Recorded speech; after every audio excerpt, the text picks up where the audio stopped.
2020년 한 남성은 자신을 이혼녀라고 소개한 30대 여성과 교제를 시작했습니다. 하지만 여성의 행동에 의심이 들어서 이혼 여부를 증명하는 서류를 보여달라고 했는데요. 여성은 가족관계 증명서를 보내줬고 두 사람의 만남은 계속됐습니다.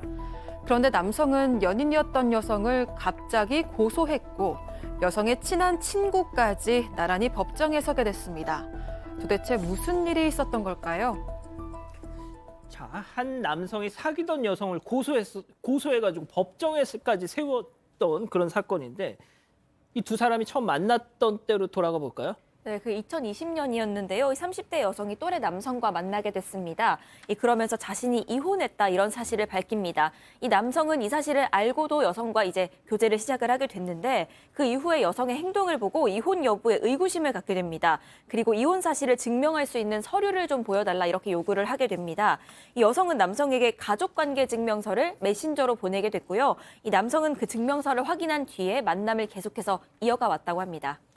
자, 가족관계 증명서를 보니까 이게 이혼녀가 맞아. 그래서 아이고 그래 안심이다 하면서 계속 만나는데 결론적으로 뒤통수를 맞았습니다. 그렇죠. 뭐 사실 가족관계 증명서에는 제가 뭐 어떻게 보였는지는 모르겠지만 거기는 어느 정도 믿을 만한 사실관계가 나왔지만 실제는 이 여성은 남편이 있었는 거죠. 근데 남편이 지금 이런 행동을 하면 남편이 모르겠어요. 남편이 이 여자가 외도하고 있다는 걸 알고 이혼 소송을 제기하게 됩니다. 이혼 소송을 제기하면서 이 여성의 남편이 지금 만나고 있는 남자에게 전화를 하는 거죠. 너 속았다. 이거 내가 나하고 같이 살고 있는 부인이다. 라고 이야기를 하는 바람에 이 남편이 속았다는 걸 알고 이 남편도 이 여성을 고소하게 되었습니다.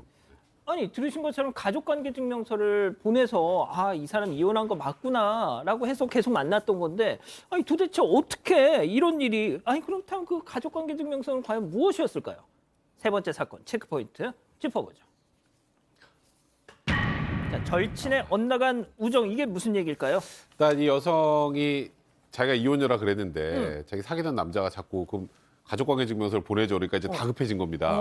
그래서 2022년 10월에 자신랑 아주 친한 친구를 찾아가서 사정을 얘기해요. 그래서 야, 이 가족관계 증명서를 좀 가짜로 좀 만들어줘. 얘기하니까 친구가 고민하다가 수락을 합니다. 그래, 한번 해보자. 그래서 친구의 집에 모여서 친구의 가족관계 증명서를 스캔을 합니다. 그러니까 본인 게 아니죠. 근데 거기 친구 이름을 지우고 본인란에 친구 이름에서 이 여자 이름으로 바꿔치기 하고 그다음에 가족상, 자녀 인적사항을 바꿔서 기재하는 방법으로 위조를 했고요.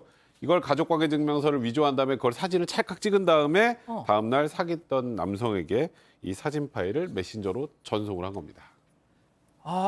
소장님 이렇게까지 하면서 불륜을 꼭 해야 됩니까 이거? 아니 저는 진짜 이 얘기 듣고 나서 야 진짜 열심히 산다. 아니 어떻게 보면 그러니까 이혼하기는 싫어. 그런데 그렇다고 해서 이 남자를 불륜 상대를 포기하긴 싫어. 뭐 이런 거였는지 왜 이렇게까지 열심히 하면서. 그렇죠. 뭐 여성이고 남성이고 이런 행동을 하면 이제 지탄을 받을 수밖에 없죠. 그런데다가 남편이나 아내가 있는데 어떤 불륜을 한 거에서 그치는 것이 아니라 이 여성 같은 경우에는 아주 적극적으로 이런 공문가서까지 위조를 했기 때문에 이제 아주 본격적인 범법 행위를 저질렀죠. 남편이 싫어서 그랬는지 아니면 이 남자를 너무 좋아해서 그랬는지 그 외에 어떤 뭐 경제적인 우리가 모르는 뭐 이득이 있는 건지 아니면 뭐 정말 놀고 싶어서 이런 건지 그 이유는 알 수 없지만 이건 정말 눈에 뻔히 보이는 비극적인 말로가 보이잖아요. 보일 수밖에 없잖아요. 왜냐하면 두 남자가 이 연기에 언제까지 속아 넘어가겠습니까? 그렇죠. 네. 이런 어리석은 일을 한 여성이 왜 그랬는지 알 수 없지만 참 안타깝습니다. 아니 저는 진짜 이 사람도 황당하지만 그 친구 그 위조해준 친구 그런 거 뭐하러 또 만들어줘 또. 떠든 말려야죠. 그러니까요. 정말 친하다면서 친한 친구가 남편이 있는데 남편 외에 다른 사람과 외도를 하는 거를 내가 지금 확인받기 위해서 내가 이혼했다는 걸 증명해달라고 이야기하는데 그래 내 가족관계 증명서 가져가 이거 위조하면 돼 라고 하는 게 저는 선뜻 이해가 안 되는데 지금 이제 사건을 조사받는 과정에서 지금 있는 이 유부녀 외도한 유부녀가 경찰에 이야기합니다. 네, 맞습니다. 제가 공문서 위조했습니다. 라고 이야기를 하는데 친구는 부정하는 거예요. 나 그런 일 없다라고 이야기를 하지만 결국 수사기관에서 어떻게 하는가 하면 그 친구와 자기 친한 친구가 합의했잖아요. 그래서 그 공문서를 위조했으니까 그 부분에 대해서는 공동정범. 그래서 각자 둘 다 공문서 위조로 갔고 이 여자는 그것을 남자에게 행사했잖아. 나 정말 이혼했어요. 나 지금 이혼이란다. 나 혼자 사는 사람 맞아요. 라는 이야기를 했기 때문에 그 공문서 행사죄까지. 그래서 여성에게는 공문서 위조 행사. 그다음에 이 친구에게는 공문서 위조. 이렇게 해서 재판에 넘겨졌습니다.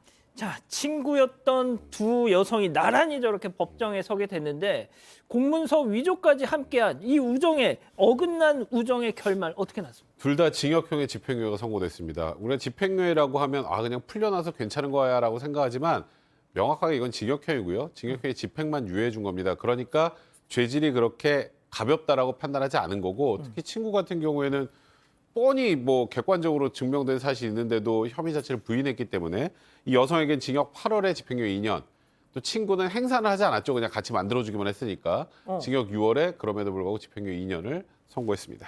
아니, 백 변호사님. 네. 근데 저는 이 케이스에서 네. 가장 안타까운 사람 둘이지 않습니까? 그 남편하고 남편과 그 남자. 남자. 거기 이제 위자료 청구 방법으로 해결을 해야겠죠. 아, 진짜. 그러니까 남편은 이 아내하고 이혼하는 과정에서 혐의는 이걸로 오히려 더 명백해졌잖아요. 그러니까 당연히 위자료 청구를 할 수 있을 거고요. 다만 그 상대 남성에게는 위자료 청구하기 좀 어려울 겁니다. 진짜 이혼녀인 줄 알았기 때문에. 하지만 그 남성도 정치적 충격이 상당했겠죠. 그럼요. 이걸 기초로 해서 이 여성에게 또 충분히 정적 손해배상 위자료 청구를 할 수 있을 것 같습니다. 그렇군요. 알겠습니다. 아직 안 끝났습니다. 이거 눌러주세요.